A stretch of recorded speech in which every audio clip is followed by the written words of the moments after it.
Assalamualaikum warahmatullahi wabarakatuh. Perkenalkan, nama saya Nabila dari kelas 83 dan hari ini saya akan mempresentasikan mengenai resensi buku nonfiksi berjudul Biografi Singkat Muhammad Hatta. Buku ini terbit pada tahun 2019 oleh penerbit Duta. Buku ini dikarang oleh Rohmat dan berjumlah 64 halaman. Secara garis besar, isi dari buku ini bisa dibagi menjadi dua. Yang pertama adalah masa kecilnya Bung Hatta, lalu yang kedua adalah masa perjuangannya hingga akhir hayat beliau. Rangkuman dari isi buku Masa Kecil Bung Hatta. Muhammad Hatta lahir pada tanggal 12 Agustus 1902 di Bukit Tinggi. Keluarga Hatta cukup berada dan terpandang.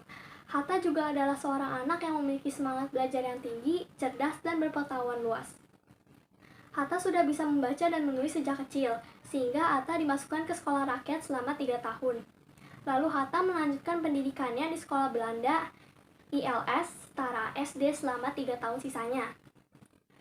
Karena Hatta memiliki kemampuan bahasa Belanda yang bagus. Setelah lulus dari sekolah tersebut, Hatta melanjutkan pendidikan berikutnya di sekolah Belanda di Padang, yaitu Mulo atau setara SMP selama 3 tahun. Setelah lulus dari Mulo, Hatta kembali melanjutkan pendidikannya di sekolah dagang di Jakarta yang bernama Prince Hendrik School atau setara SMA. Setelah tamat, Hatta kuliah di Handelshoek School, Belanda. Masa perjuangan Hatta hingga akhir hayatnya. Selama kuliah, Hatta aktif berbagai organisasi dan menjadi Ketua Perhimpunan Indonesia atau Organisasi Mahasiswa Indonesia di Belanda. Di organisasi tersebut, Hatta kerap membuat tulisan yang disebarluaskan ke media cetak Belanda. Tulisannya berisi kritikan tajam beliau terhadap penjajahan Belanda di Indonesia, hingga Hatta dipenjara oleh pemerintah Belanda karena dianggap membuat kerusuhan. Setelah bebas dan Hatta kembali ke Indonesia, Hatta masih aktif menentang penjajahan Belanda dengan bergabung ke dalam Organisasi Pendidikan Nasional Indonesia. Tujuannya untuk meningkatkan kesadaran politik masyarakat Indonesia yang terjajah.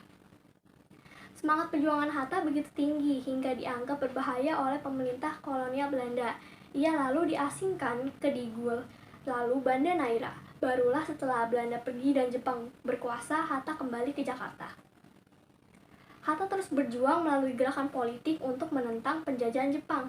Hingga pada awal Agustus 1945, Hatta ditunjuk sebagai Wakil Ketua Panitia Persiapan Kemerdekaan Indonesia dan ikut merumuskan teks proklamasi Indonesia bersama pejuang kemerdekaan yang lain. Setelah pembacaan teks proklamasi Indonesia pada 17 Agustus, sidang PPKI pada 18 Agustus memilih Hatta untuk menjadi wakil presiden.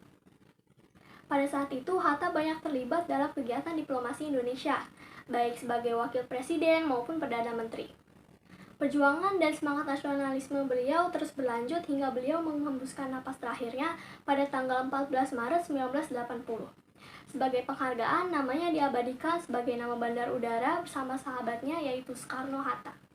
Berdasarkan isi buku yang telah saya baca, saya bisa menangkap beberapa kelebihan dan kekurangan dari isi buku tersebut, menurut pendapat saya pribadi. Untuk kelebihannya, yang pertama adalah bahasanya mudah untuk dipahami. Yang kedua, penjelasannya ringkas namun berbobot. Yang ketiga, mereka masih memperhatikan kaidah kebahasaan dalam penulisannya.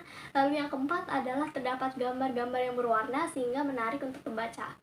Sedangkan untuk kekurangannya adalah kertas yang mereka gunakan kurang berkualitas atau mudah rusak atau robek. Lalu yang kedua, terdapat beberapa gambar yang kurang jelas mungkin saat pencetakan. Lalu yang ketiga, sayang sekali sampul bukunya kurang menarik. Sebagai penutup, setelah membaca buku yang satu ini, saya mendapat berbagai macam pelajaran dan hikmah yang bisa saya ambil untuk diterapkan ke kehidupan sehari-hari. Salah satunya adalah mencontohi banyak sifat-sifat positif beliau. Yang pertama adalah bersikap religius, tergambar dari sikap dan perilaku Hatta yang mendekatkan diri kepada Tuhan dan agamanya. Yang kedua adalah semangat kebangsaan, terlihat dari perjuangan beliau yang terus melawan kolonialisme penjajah di Indonesia yang menyengsarakan bangsanya. Yang ketiga adalah gemar membaca, terlihat dari wawasan beliau yang begitu luas akibat membaca. Lalu yang keempat adalah kerja keras, terlihat dari usaha beliau yang bertujuan untuk memerdekakan Indonesia. Yang terakhir adalah demokratis, terlihat dari hasil pemikiran beliau yang terus membela rakyat kecil. Dan itulah nilai-nilai karakter yang dimiliki pahlawan Muhammad Hatta yang bisa kita terapkan dalam kegiatan sehari-hari. Demikianlah hasil presentasi dari resensi buku nonfiksi biografi Muhammad Hatta. Mohon maaf bila ada kesalahan. Assalamualaikum warahmatullahi wabarakatuh.